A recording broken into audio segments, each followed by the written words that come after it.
Bueno, pues vamos a hablar un poquito de otra de las fases que, según Kubler-Ross, ocurren durante el duelo. Como ya sabéis, y no me canso de repetir el tema de las fases, pues bueno, las fases realmente no existen, ocurren cosas, ¿no? Ocurren procesos.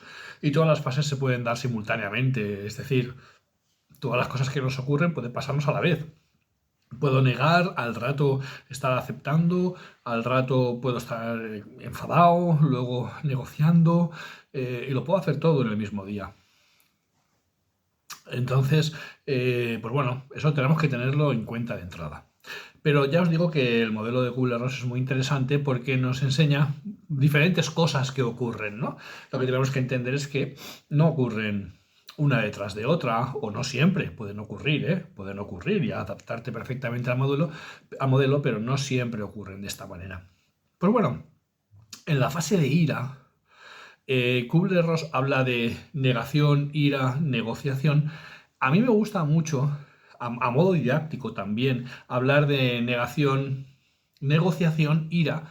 ¿Por qué? Pues porque muchas veces cuando una negociación fracasa, el sentimiento que te queda es el sentimiento de impotencia y el sentimiento de frustración, y la frustración genera ira. Por eso me gusta hablarlo así, simplemente para que entendamos que muchas veces la ira que sienten las personas a las que tratamos, que están en proceso de morir, que están algún familiar suyo en proceso de morir, o que te han dado una noticia de una enfermedad grave, pues en todas estas situaciones puede ocurrir la ira, y muchas veces la ira proviene no de la negociación frustrada, sino de la frustración. Es decir, y también, bueno, y como todo en este mundo, el origen de las cosas es multifactorial. Simplemente buscamos explicaciones, no las encontramos, y esto nos genera ira, ¿no? Eh, bueno, ¿cómo se manifiesta la ira durante el duelo? Pues la ira se manifiesta de muchas maneras. Generalmente tenemos tendencia a atacar a las personas, atacar me refiero entre comillas psicológicamente, o a culpar, etcétera, etcétera, a las personas que tenemos cerca. Eh, claro, aquí se entremezclan muchos procesos. Por un lado, ya lo acabo de decir, ¿no? Culpar, ¿no? Si tú piensas que alguien tiene la culpa, obviamente, de lo que ha ocurrido, aunque sea una culpa real o imaginaria o mágica, ¿no? Porque a veces ocurre que, pues bueno, que deberías haber estado ahí y no estabas, ¿no? Cuando es imposible, a lo mejor, ¿no?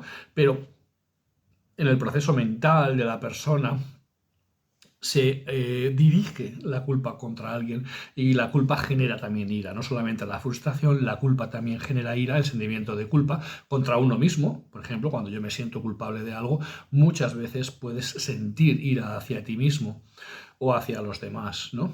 Es muy típico, y lo hablábamos con el tema de Asclepio, es muy, muy, muy normal dirigir la ira contra la persona que te da la mala noticia, ¿no? Y en un momento dado puede ocurrir que violentes a la persona. Cuando digo violentes me refiero verbalmente, o con algún ademán, o con alguna cosa, o con algún desprecio, ¿no? A la persona que te está dando la mala noticia. Es típico, eh, pero siempre suele ser con las personas que tenemos cerca. ¿Vale? Es muy difícil que uno culpe, o por ejemplo, imaginemos en el caso de la envidia, ¿no? Es muy difícil tener envidia de la gente que está lejos de nosotros, ¿no? Por ejemplo, yo no tengo envidia de las Kardashian ni nada de eso, y mira que tienen pasta. Tampoco tengo envidia de Napoleón, y mira que hizo cosas chulas, y bueno, chulas, entre comillas, mira que hizo cosas, ¿no? ¿Vale? Lo de chulas lo dejamos. Pero no tengo envidia de Carlomagno, no tengo envidia de Alejandro. Magno, no tengo envidia de estas personas, porque no son nadie para mí, absolutamente nadie. Pero puedes tener envidia de tu vecino, puedes tener envidia de un amigo que le ha tocado la lotería, puedes tener envidia del tío del bar de abajo que ha ganado no sé qué premio. En fin, puedes tener... ¿De quién tienes envidia? De la gente que tienes cerca. ¿A quién diriges tu ira? A la gente que tienes cerca, desgraciadamente, desgraciadamente. Y esto es una historia que tenemos que entender, porque muchas veces los profesionales de la salud somos los que estamos cerca. El médico que da el diagnóstico, la enfermera que está ahí cogiéndole la mano o entrando en la habitación, y entonces nos podemos encontrar con reacciones del tipo, tú entras en la habitación y dices, ¿cómo estás? Y la persona te suelta, ¿cómo narices quieres que esté, no? ¿Tú qué te has creído? ¿Que voy a estar bien? Y tú dices, joder, vaya tela, ¿no? Qué golpe me ha dado, ¿vale? Es muy típico. Es también típico culpar a algún familiar, culpar a que ha estado ausente o que ha estado presente y no ha hecho nada o que imaginamos que podía haber hecho algo, ¿no? Es muy típico, ¿no? Dirigir la ira contra estas personas. Es también habitual dirigir la ira contra una deidad, ¿no? Contra Dios, por ejemplo. Porque Dios y en la mente de la persona en ese momento se producen explicaciones, ¿no? Vamos a ver, con la de gente mala que hay, ¿no? Ya has tenido que llevar a mi hijo o a mi hija, que era un ángel. ¿Por qué? ¿Por qué? Entonces la ira se dirige contra Dios, contra otras deidades, ¿no? Contra Santa María, que era quien tú rezabas, o contra... Has negociado con... Y la negociación no ha funcionado y entonces diriges tu ira contra ellos, ¿no?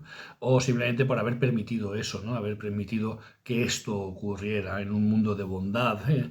Tú que tanto hiciste, ¿no? Por los demás, que te esté ocurriendo a ti esto, ¿no? Bueno, pues estas son las características más habituales de la ira.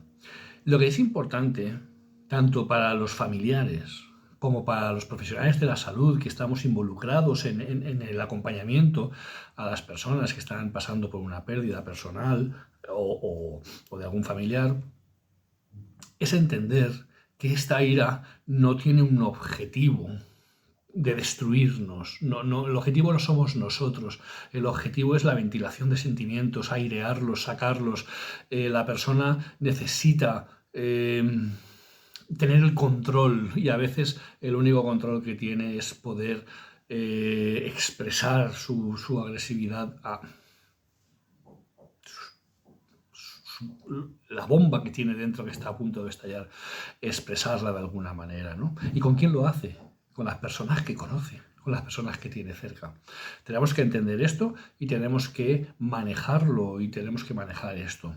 A mí me gusta mucho un ejercicio que hace Vicente Arráez, que el otro día lo tuvimos en una de las entrevistas que hemos hecho, que estuvo aquí. Hace un ejercicio que es muy chulo y es un ejercicio que se llama el Tuizhou. Tuizhou es una técnica de Tai Chi Chuan, Tai Chi, el Tai Chi, que hace la gente para, bueno, la gimnasia china, ¿no? Que realmente el Tai Chi Chuan, Chuan significa puño, en chino es puño, ¿no? Es un arte marcial. Entonces, el Tuizhou es dos personas. Y entonces lo que se trata es de coger la energía del otro y no oponerte, jamás, ¿no? Oponerte, ¿no? Mientras el otro te está empujando, tú vas a hacer fuerza, no. El Tai Chi Chuan lo que hace es que utiliza la energía del otro para dejarlo llevar, igual que hace el judo, ¿no? Que te tiran por ahí y tal. Y hace un ejercicio muy chulo que es cuando él te pega, tú lo dejas ir y entonces vuelves a jugar con él, ¿no? Y él te pega y tú lo dejas ir.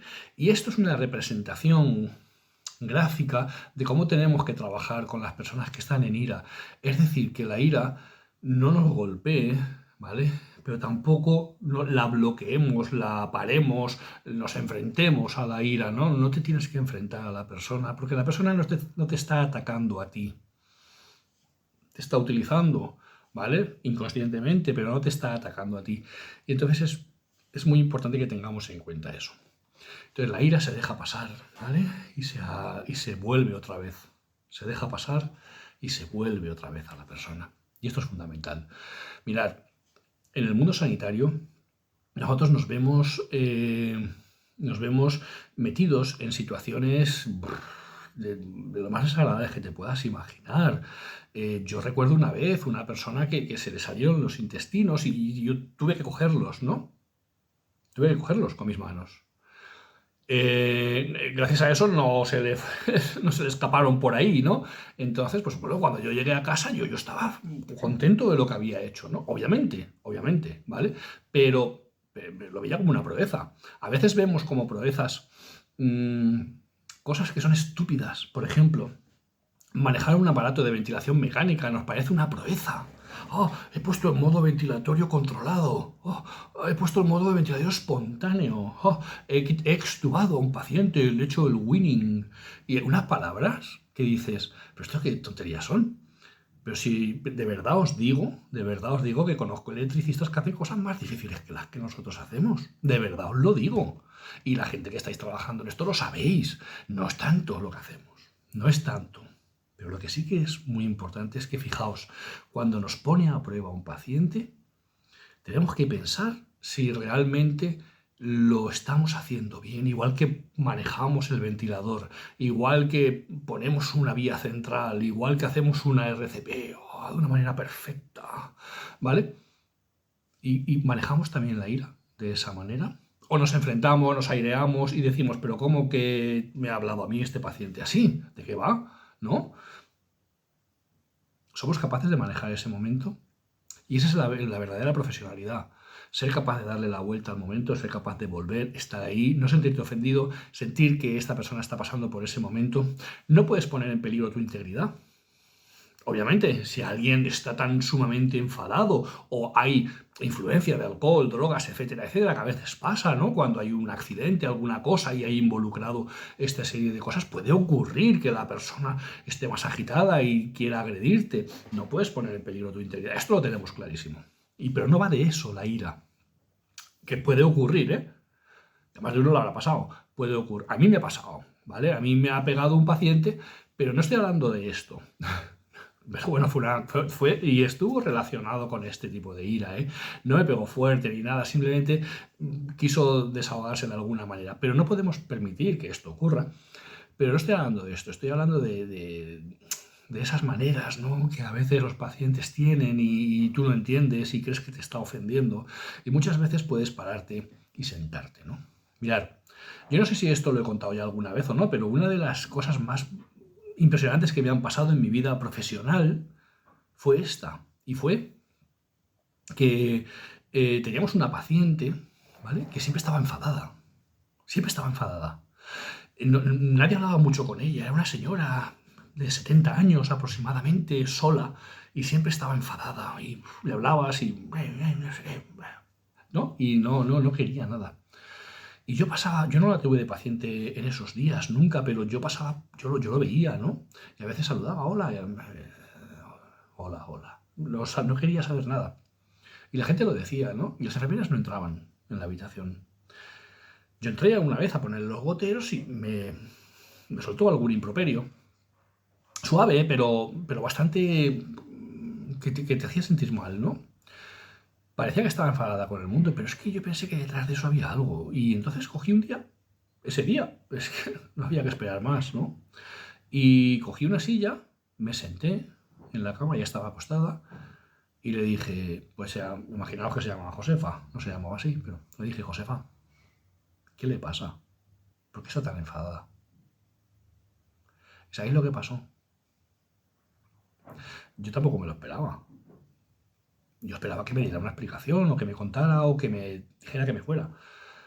Pero se puso a llorar. Se puso a llorar. Y se puso a llorar porque estaba muy sola. Estaba enfadada con el mundo. Y nosotros formábamos parte del mundo. Yo antes he dicho que la gente se enfada con lo que tiene más cerca, pero es que esta estaba enfadada con el mundo. Con todo el mundo. Porque le había el mundo, la vida, le había dado una enfermedad oncológica que no se merecía, y encima le había quitado a su marido hacía poco tiempo, y encima había apartado a sus hijos de ella, que venían poco a verla, y encima estaba muy sola, ¿vale? Y encima no se encontraba bien, y encima veía al mundo sanitario como un mundo hostil, un mundo que estaba en contra de ella. Y cuando yo me senté allí y le dijo eso, no pudo más y se puso a llorar. Bueno, y empezamos a hablar, y era una persona normal. Era una buena persona, no tenía nada que ver con la imagen que daba. A partir de ese día, yo siempre que pasaba por ahí la habitación le saludaba a Josefa, y Josefa me saludaba de una manera impresionante, o sea, quería interacción, quería hablar porque se había relajado. Algunas veces me metía en la habitación, hablábamos, estábamos un buen rato, ¿no? Tanto que al final decía, joder, me tengo que ir, ¿no? Que esto a veces pasa. Pero no es que todos los pacientes vayan a reaccionar así, pero a mí me pareció pues una cosa muy bonita, ¿no? Y esto a veces es lo que ocurre.